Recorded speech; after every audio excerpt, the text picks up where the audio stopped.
I saw on YouTube this weekend a meltdown from this weekend's Democratic Rules Committee meeting, and the media laughed at this woman. I've been telling you for a while that the average American feels totally disconnected from the political process. I've got video. I'm not going to laugh at it. I'm going to show you the latest proof on how disconnected we all are in just a minute. But first, welcome to The Real Story. This week, I'm going to be keeping a special eye on the Senate, and you should too. Today, they began debating the Lieberman-Warner cap-and-trade bill. Well, that sounds great. It's a massive, nasty new effort to cut corporate America's carbon emissions. Well, it's good for the planet. So let me see. Last month it was polar bears, and now it's greenhouse gases. Great. What's next? Do we have to stop those evil tree-killing beavers, Congress? While the senators are saying the environment is at stake, the real story is the only environment I think that is at stake is America's political environment. Congress is debating a bill on saving the environment. Not one member of the Senate can actually look you in the eye and say it will make a difference. Because it won't. It's all about money. And the longer you pay these kinds of gas prices while they save the polar bears and the bacon museums, the more disenfranchised we all become. Oh, but Glenn, this bill's going to cut emissions by 66% by 2050. Really? Not sure I'm sold on that, but thanks for playing the game. Not when you're paying $4 a gallon for gasoline do I give a flying crap. Talk about adding literal fuel to the fire. Here it is, America. The bill, especially when combined with Barbara Boxer's amendments, would lead to higher coal, higher gas, higher oil, and food prices, even though all of these things are at historic highs. According to estimates from the Environmental Protection Agency, you know, that crazy right-wing organization, oh, and the Energy Information Administration, two independent government agencies, your annual energy bill will increase by $325. Gas prices will increase by at least $1.50 a gallon. Manufacturing output will decrease by 10%, which means... do you think they'll cut jobs if that happens? Our GDP, they say, will be reduced by almost $3 trillion by 2050. By the way, just a reminder, 70% of our GDP is based on your spending, so reducing it must mean that we have to reduce your spending power. That sounds like a good idea. So why would politicians, including all three presidential candidates, support the plan? Well, it's because government will rake in $6.7 trillion. That's the trade part of the program, this according to the Wall Street Journal. All this money will be used on things like the green job training. I love this one. Wildlife adaptation. I don't even know what the hell that means. They're going to spend a lot of money on new international aid and Native American tribes. You know what? Instead of political posturing, our elected leaders should really be looking into real ways to solve our energy problem. Our truckers can't afford the diesel they're trying to put into the truck. Our leaders should be looking for oil everywhere they can. They should be cutting taxes on alternative fuel cars. They should be rewarding companies that find oil or new ideas to replace oil. We are not the country that Congress sees. We are a country that solves problems. We're not a country that creates them. But instead, Washington is touting a plan which may, hypothetically, help slow down a hypothetical problem by raising actual energy prices, reducing actual American production, and giving you less actual money to spend. If we continue down this path, it will not be Republicans against Democrats or capitalists against environmentalists. It will be the people against the government. They've got to wake up. We, the people, need to wake them up. Speak up. Governor Sarah Palin, she is the governor of Alaska. She's close enough to the people to actually hear the people and then respond to them.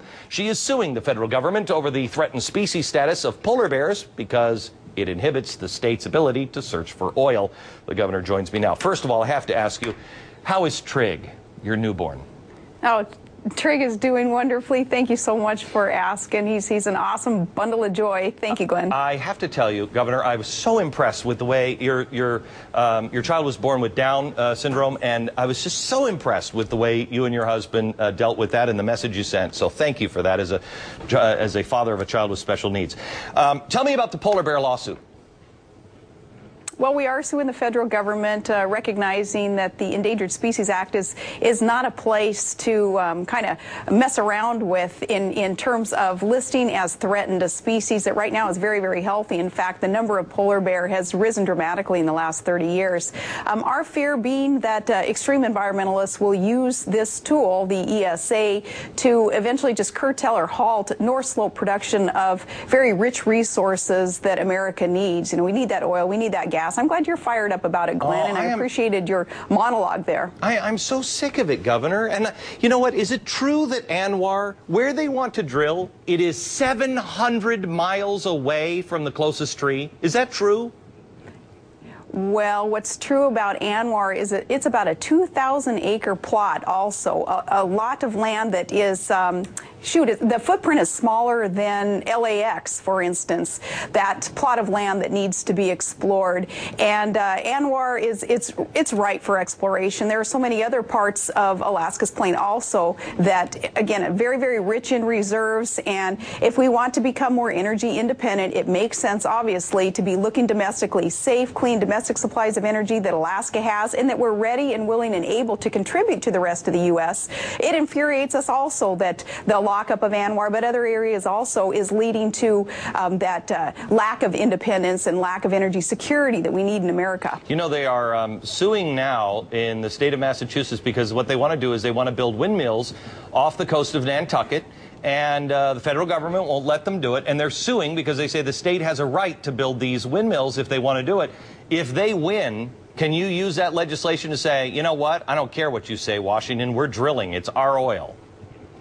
It is our oil. It is federal land, though, so we need Congress to see the light and quit relying on unstable and these foreign regimes that aren't real friendly to America, asking them to increase production for America's security needs and for our energy needs to be met. That's ridiculous. It's nonsensical. Again, when your sister state, the 49th state in our union, Alaska, up here, we have those resources and they're ready to be tapped. What does the average Alaskan say about this?